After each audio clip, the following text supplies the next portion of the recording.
Hey, why is Loki considered a god of fire as well as mischief? Huh. You know, maybe it's just people getting confused because the Old Norse word for fire or flame was Logi with a G. But then again, probably not, because there is a story where Loki explicitly has an eating competition against Logi, fire itself, so... Right, because whether he's named after that word or vice versa, it still doesn't explain the association with fire. You know, it could also be because he was the wielder of a sword called Levertian, pardon my pronunciation, but a sword that had the power to create fire. Okay, but where'd he get that?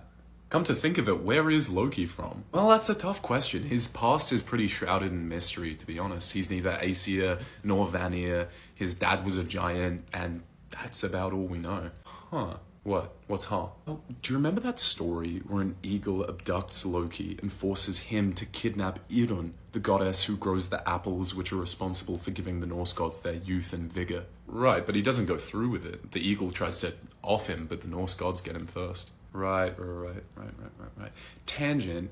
You remember a god called Prometheus in Greek mythology who stole fire from Hephaestus's forge in Olympus to give to the humans, but when Zeus found out, he was furious, so he chained up Prometheus on a rock and had an eagle, Zeus' symbol, peck out his liver every day? Let me get this straight. Are you saying that Loki is Prometheus who stole a flaming sword from Hephaestus's forge in Olympus and made a break for it? Not quite. I think maybe after a couple centuries of Prometheus's punishment, maybe Zeus got word of these emerging new gods from across the continent and offered a deal to Prometheus, wherein he traveled to Scandinavia in disguise as a double agent, where he would gather intel and sabotage their plans like Loki does daily, until Zeus catches wind of the source of their power, Idun's apples.